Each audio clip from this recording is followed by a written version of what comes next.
Bom, vamos ao conto número 10 do livro Papéis Avulsos, livro de contos do Machado de Assis. O conto 10 é O Espelho, que tem um subtítulo chamado Esboço de uma Nova Teoria da Alma Humana, um dos grandes contos do Machado, clássicos e tudo mais, né? 4 ou 5 cavaleiros debatiam uma noite várias questões de alta transcendência. Ou seja, reparem, né? 4 ou 5 debatiam o quê? Questões de alta transcendência. E aí diz que essa casa ficava no Morro de Santa Teresa, uma casinha, uma sala pequena, luz de velas ali, né? E estão discutindo o que? Assuntos metafísicos, resolvendo amigavelmente os mais árduos problemas do universo. Mas por que 4 ou 5? Rigorosamente eram 4 os que falavam, mas além deles havia na sala um quinto personagem, calado, pensando, cochilando. Então reparem, né? Nós temos 4 discutindo, mas um está meio de lado, calado, pensando, meio cochilando. E esse que está aí calado, né? Ele tem a mesma idade deles, entre 45 anos ali, né? Enfim, era provinciano, capitalista, é um cara muito inteligente. E qual é o detalhe? Não discutia nunca, ele não aceita discutir. E defendia-se da abstenção com um paradoxo, dizendo que a discussão é a forma polida do instinto batalhador, que jaz no homem como uma herança bestial. Então qual é o detalhe? Não discute. O nome dele, a gente fica sabendo, né, que é o Jacobina. Vai senão quando, no meio da noite, sucedeu que este casmurro usou da palavra, e não 2 ou 3 minutos, mas 30 ou 40. A conversa em seus meandros veio a cair na natureza da alma, ponto que dividiu radicalmente os 4 amigos. Bom, então esse personagem, o Jacobina, ele toma a palavra a partir de agora, tá? Ele quer a palavra só para ele, vai falar mais ou menos uns 30 minutos, né? Exatamente sobre a natureza da alma. Esse é o tema que vai ser colocado em questão aqui, a natureza da alma, tá?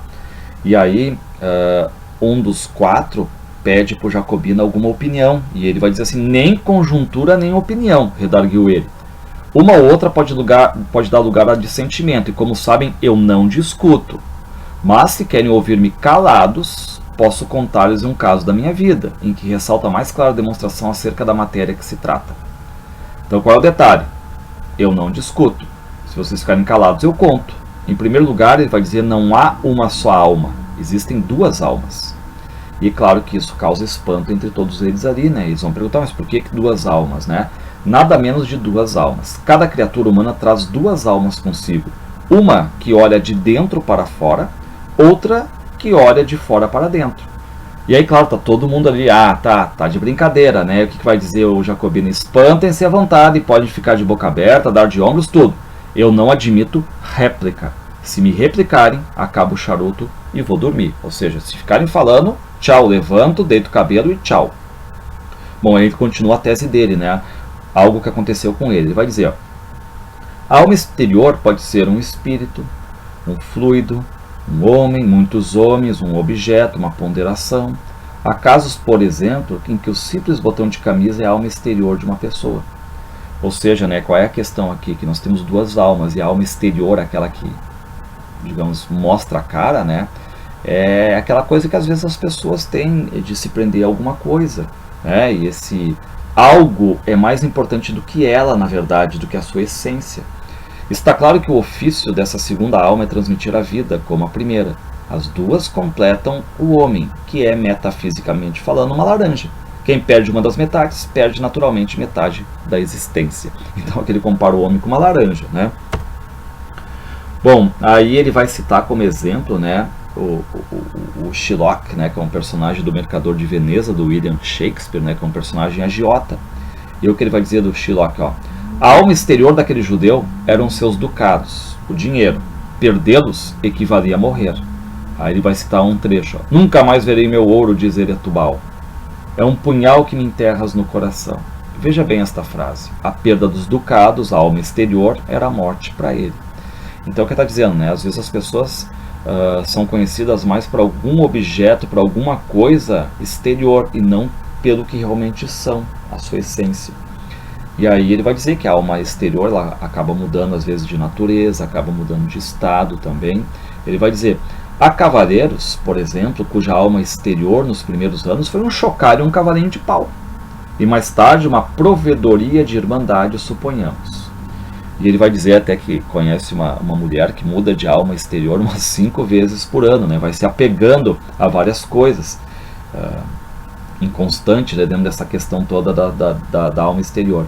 Durante a estação lírica, a alma exterior dela é a ópera. Cessando a estação, a alma exterior substitui-se por outra, um concerto, um baile do cassino, a Rua do Ouvidor, Petrópolis, tá? E aí o Jacobina diz que conhece outras mais, enfim, né, mas vai se limitar a contar uma história que aconteceu com ele mesmo, um episódio dos meus 25 anos. Bom, e aí o que vai dizer, né? A sala onde eles estão, até pouco tempo ruidosa de física e metafísica, agora é um mar morto, porque está todo mundo olhando para quem? Para o Jacobina, né? Os olhos estão no Jacobina, que conserta a ponta do charuto recorrendo às memórias.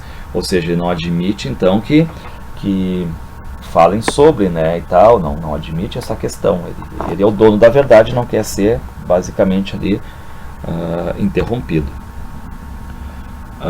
E aí o Jacobina diz que tinha 25 anos, era pobre, mas tinha acabado de ser nomeado alferes da Guarda Nacional, e a mãe fica muito orgulhosa, chamava-me o seu alferes. Primos e tios, foi tudo uma alegria sincera e pura.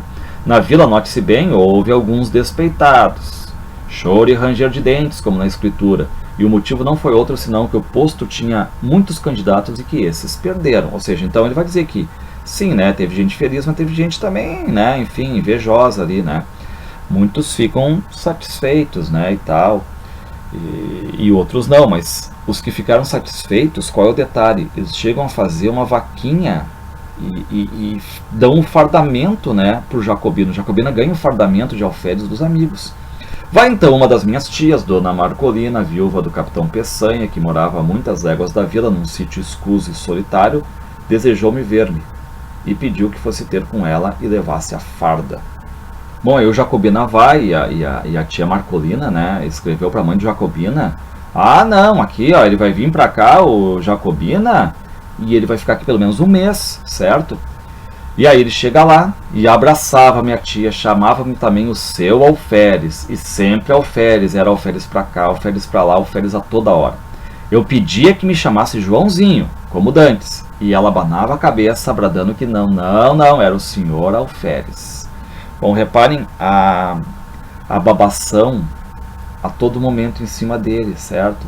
Essa questão toda do ego, enfim, é o alferes para cá, o alferes para lá, o alferes para lá. Reparem que não é mais o Jacobina, é o alferes. A farda vai ganhar, né?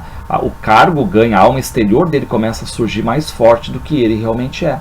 Então por isso que ele está contando esse caso que aconteceu com ele, né? Ele tem um cunhado da tia também que só chama o Jacobina só de senhor alferes, e os escravos vêm também, senhor alferes, senhor alferes para cá. Uma babação só em cima, né? Só elogios para ele, ficam só nisso. E aí ele tem, na hora da janta ali, tem um melhor lugar na mesa. Se lhes disser o entusiasmo da tia Marcolina chegou ao ponto de mandar pôr no meu quarto um grande espelho, obra rica e magnífica que destoava do resto da casa, cuja mobília era modesta e simples. Lembrem, o conto é o espelho. Então a tia, né, tinha comprado um espelho que veio lá de 1808 com a corte do Dom João VI. Era bonito, estava na sala, e coloca exatamente no quarto do Jacobina agora, né?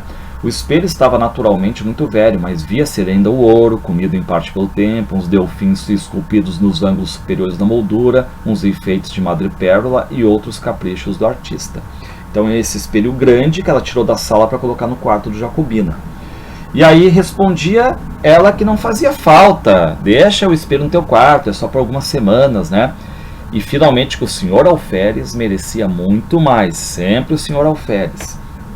O que diz o Jacobina como a tese dele? O alferes eliminou o homem. A farda eliminou o Jacobina. A aparência eliminou a essência. Durante alguns dias as duas naturezas equilibraram-se, mas não tardou que a primitiva cedesse à outra.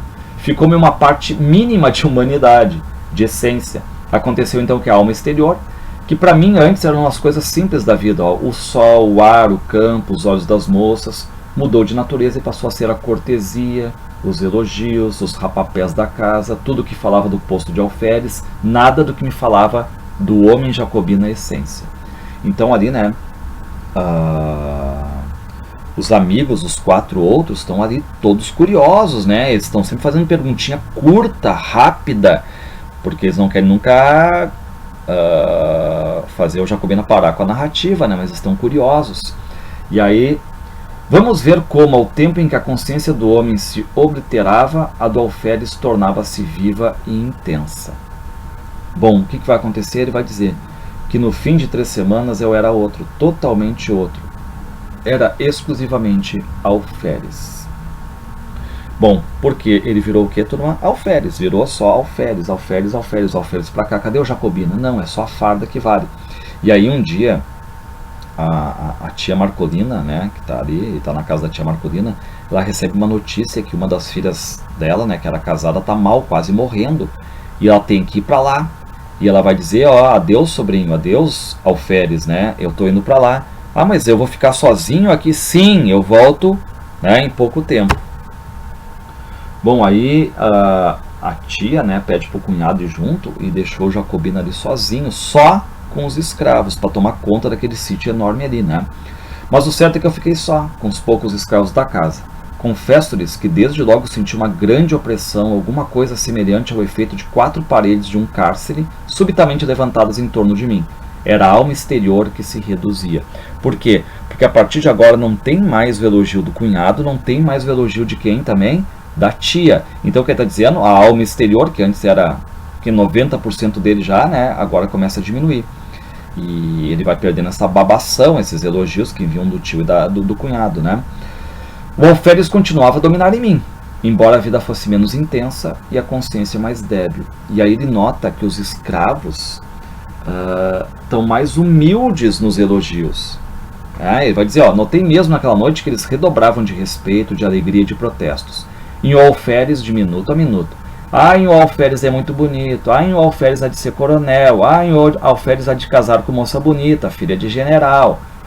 Um concerto, um jogo gigante, né, de louvores e profecias que me deixou estático. Pérfidos! Mal podia eu sustentar a intenção secreta dos malvados escravos. E aí um dos amigos pergunta, matá-lo? E o que diz o Jacobina? Antes assim fosse. E aí o que vai acontecer? O Jacobina diz que no outro dia ele estava ali sozinho no sítio e tudo mais, né? Enfim, por quê? Porque todos os escravos fogem.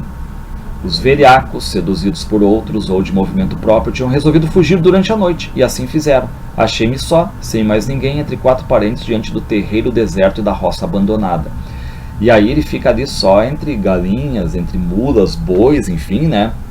Até os cachorros foram levados, né, pelos escravos. E qual é o detalhe? Porque talvez ele não saiba lidar com os escravos e tudo mais, e essa babação mais humilde e excessiva por parte dos escravos vinha apontar o que? Essa questão que eles estavam planejando a fuga, e ele, como não sabia disso, né? E aí ele diz, ó, fiquei triste por causa do dano causado à tia Marcolina, fiquei também um pouco perplexo, não sabendo se devia ir lá ter com ela para lhe dar a triste notícia ou ficar tomando conta da casa, porque ele pensa, pô, eu vou lá até a tia Marcolina, que está sofrendo com a doença da filha, né? Vou levar mais uma notícia triste que os escravos fugiram, né? Isso só vai aumentar a dor dela, então eu vou ficar aqui na casa sozinho esperando a volta deles. Esperei que o irmão do tio Peçanha voltasse naquele dia ou no outro, visto que tinha saído havia já 36 horas, mas amanhã passou sem vestígio dele. Ou seja, o tempo vai passando e ninguém vem ali, certo? O que ele vai dizer? Minha solidão tomou proporções enormes. E ele fica achando aquela questão toda dos dias cada vez mais compridos, a coisa dos minutos e tudo mais, né? Não que a noite fosse mais silenciosa, o silêncio era mesmo que de dia, né? Porque a questão de uma certa movimentação no dia e silêncio à noite. Agora dia e noite são silenciosos, ele só fica ouvindo o quê? O tic-tac do relógio ali. Ninguém nas salas, na varanda, nos corredores, no terreiro, ninguém em parte nenhuma. E aí os amigos que estão ouvindo começam a rir, né? E ele diz, riem-se. E aí um deles diz, sim, parece que tinha um pouco de medo. Fora bom se eu pudesse ter medo. Viveria pelo menos, né? Aí ele vai dizer que dormindo era outra coisa. O sono dava-me alívio, não pela razão comum de ser irmão da morte, mas por outra. Acho que posso assim explicar esse fenômeno. O sono, eliminando a necessidade de alma exterior, deixava atuar a alma interior. Então ele vai dizer, né, que dormindo não tinha essa babação e tudo mais, né? Enfim, ele conseguia ser mais ou menos ele próprio, mais a essência aqui. Só que aí o que ele vai dizer é que nos sonhos ele se farda, tá cheio de orgulho, tá no meio da família, tá no meio dos amigos, todo mundo chamando ele de alferes, certo? Vinha um amigo de nossa casa e prometia-me o posto de tenente, outro de capitão-major, ou seja, até nos sonhos a babação continua, né? E tudo isso fazia-me viver, mas quando acordava, dia claro, esvaía-se com sono a consciência do meu novo ser, novo e único, porque a alma interior perdia a ação exclusiva e ficava dependente da outra que teimava em não tornar. Ou seja, reparem, não tem mais nenhuma babação agora, né? Nem da tia Marcolina, do cunhado da tia e nem dos escravos. Voltava para casa, nervoso, desesperado, estirava-me no canapé da sala, tic-tac, tic-tac. Então ele está ali no ócio, né? Então o que ele faz? Ele fica passeando em tudo quanto é lugar ali, assobiando, vai escrever qualquer coisa. Aí um deles pergunta, mas não comia? Sim, comia mal, frutas, farinhas, conservas, algumas raízes tostadas ao fogo, mas suportaria tudo alegremente se não for a terrível situação moral em que me achava. E aí diz que ele recita alguns poemas, lembra de alguns discursos, alguns poemas do Tomás Antônio Gonzaga, algumas oitavas do Camões, fazia ginástica, dá beliscão na própria perna para vê-la para as tantas, né? Está vivo ainda, né? Todo silêncio, um silêncio vasto, enorme, infinito, apenas sublinhado pelo eterno tic-tac da pêndula. E aí um deles diz, na verdade era de enlouquecer isso, né? E ele vai dizer, não, vocês vão ouvir coisa pior. Convém dizer-lhes que desde que eu ficara só, não olhara uma só vez para o espelho. Então tá lá, né? O título é espelho, tá no quarto dele e diz, desde que ficou só, nunca olhou para o espelho. Aí qual é a ideia, né? No fim desses 8 dias, ele quis se olhar no espelho para se ver, mas principalmente para ver o quê, né? Para ver dois dele, né? Ele e a reprodução no espelho, para ver se consegue de alguma forma preencher aquele vazio, aquela solidão, nem que seja duplicando ele próprio, né? E aí ele vai lá e vai até o espelho, sem a roupa de alferes. Ele vai lá se ver no espelho. Olhei e recuei. O próprio vidro parecia conjurado com o resto do universo. Não me estampou a figura nítida inteira, mas vaga, esfumada, difusa, sombra de sombra. Então reparem, ele vai se olhar no espelho. A pergunta é, ele se vê? A figura nítida? Não. O que ele vê ali? Uma sombra, algo esfumado, algo difuso. Não é ele ali, né? É um borrão. Então tive medo. Atribuí o fenômeno à excitação nervosa em que andava. Receei ficar mais tempo a enlouquecer. E aí o Jacobina olha para ali, aquela coisa, não consegue se ver no espelho, é só uma fumaça ali, né? Um borrão. E aí ele levanta o braço para querer ir embora. Mas no momento que ele levanta o braço, ele olha para o espelho. E o gesto de levantar o braço lá estava, mas disperso, esgaçado, mutilado, o borrão. E aí ele decide fazer o quê? Vestia a farda de alferes. Lembrou-me vestir a farda de alferes. Vestia, aprontei-me de todo, e como estava de frente do espelho, levantei os olhos e não lhes digo nada. O vidro reproduziu então a figura integral. Nenhuma linha de menos, nenhum contorno diverso. Era eu mesmo, o alferes, que achava enfim a alma exterior. Reparem, né? Quando ele está sem a farda, se olha no espelho, borrão. Quando ele coloca a farda, tudo nítido, figura integral, ele se vê. Exatamente, né? Aquela questão toda de que até tem aquela questão toda da música do Santos, né? Não leve o personagem para a cama, pode acabar sendo fatal. É isso que ele faz, né? Ele virou o alferes apenas, né? Não tem mais o Jacobina quase ali. Essa alma ausente, como a dona do sítio, dispersa e fugida com os escravos, ele reencontra onde? No espelho, recolhido ali no espelho. Então ele não era mais, como ele diz, um autônomo, né? Autômato, uma máquina, né? Era ele um ente animado de verdade. E daí em diante eu fui outro. Cada dia, a uma certa hora, vestia-me de alferes e sentava-me diante do espelho, lendo, olhando, meditando. No fim de 2, 3 horas, despia-me outra vez. E aí ele fica nessa experiência, né, de botar a farda, tirar a farda. Tira a farda, borrão. Coloca a farda, ele, integral. Com este regime, pude atravessar mais 6 dias de solidão sem sentir esses dias de solidão.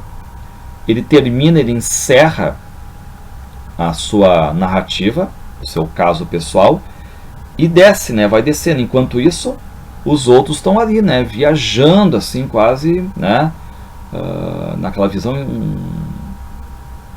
de fantasia que tiveram ali, né? Quando os outros voltaram a si, o narrador tinha descido as escadas. Ou seja, aqui nós temos o Jacobina, né? Enfim, ele vai provar a teoria dele das duas almas, a alma exterior e a alma interior. E ele conta uma história que aconteceu com ele e depois que ele termina ele sai. Enquanto isso os outros estão ali e ficam atônitos, digamos, né? Enfim, com a história que ele conta, provando que nós temos duas almas. Uma é a exterior e uma é a interior. A questão, claro, do Machado aqui de aparência versus essência.